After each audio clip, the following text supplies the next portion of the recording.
What's up, everyone? Welcome back to the channel. So, you want to start a business in 2021? Well, you're going to fail. Don't believe me? Keep watching this video. Before we get started with that, do me a favor, find that subscribe button, click that sucker, find the bell for notifications, click it. That way you get more information as I put out more videos. But more important than anything, if you like this video or any other content on the channel, do me a favor and share that with people you know that would benefit from it. I'm trying to get out information. Best way to do that is to subscribe and share it. Like the video at the end if you do. Very simple. All right, so without further ado, let's get right into it. You want to start a business in 2021. You want to start a construction business. You want to start a real estate business, whatever it is. Well, it looks like everything's running great still, right? Economy, markets, everything's just phenomenal. We've got some very volatile movements. If you guys have watched the other videos, you know what I'm talking about. You can probably see it firsthand, what's happening in all kinds of different facets of every industry. Real estate in particular is above and beyond on fire in most parts of the country. Everything runs in cycles. Just keep that in mind. Everything's cyclical. But right now is a great time to start a business if you do these things. And if you don't, you're going to fail and you'll be out of business within a year. So let's listen up. Let's get into this. All right. Number one, you need to establish a repetitive system. Okay. What I mean by this is anywhere from all of your filings, the way you set that up for all your folders, for all your clients or projects. What you do for your accounting system has to be consistent and the same, and it has to be something you can not only learn yourself, but you can easily teach your employees as you bring them into the game, okay? You got to make sure that this system works for just one project or client or 25 projects or clients, but it has to be the same, okay? Keep that in mind. So that's number one. Establish a repetitive system in all administrative areas of your business from day one. Number two, get a team in place, okay? So number two, get a team in place, and what the team is are all the areas that you need help in with different professionals.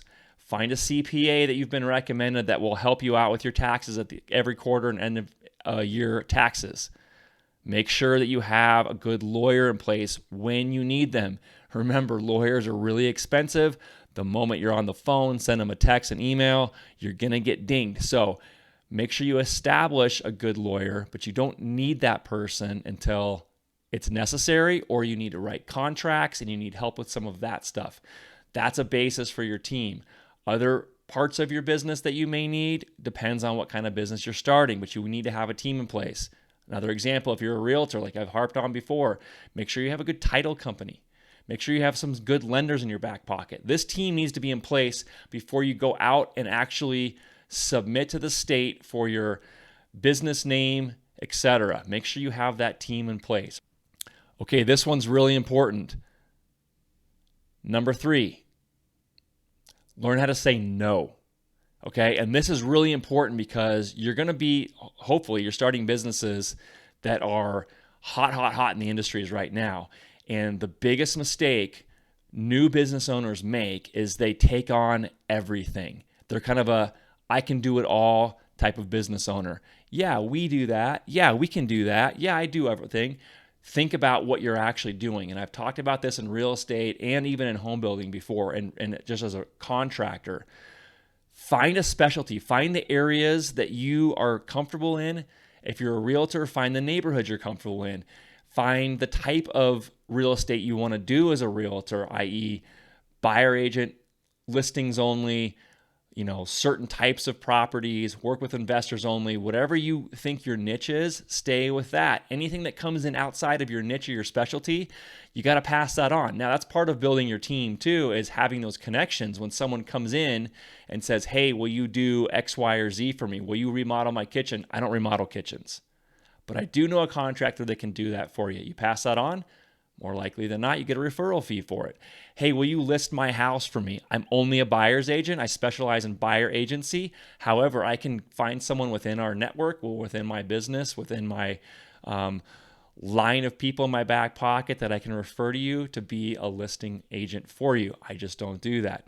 Gotta say no. You will overwhelm yourself almost instantaneously if you don't know how to say no.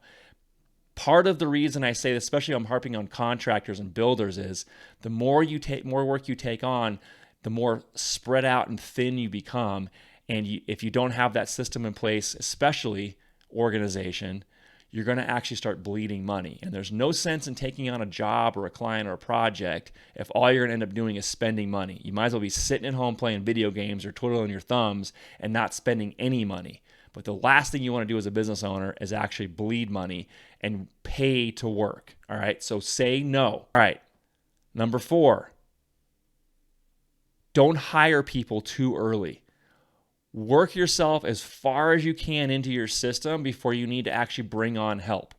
One of the biggest mistakes I see with people when they start new businesses is they start bringing in people too early. They hire a secretary or administrative assistant.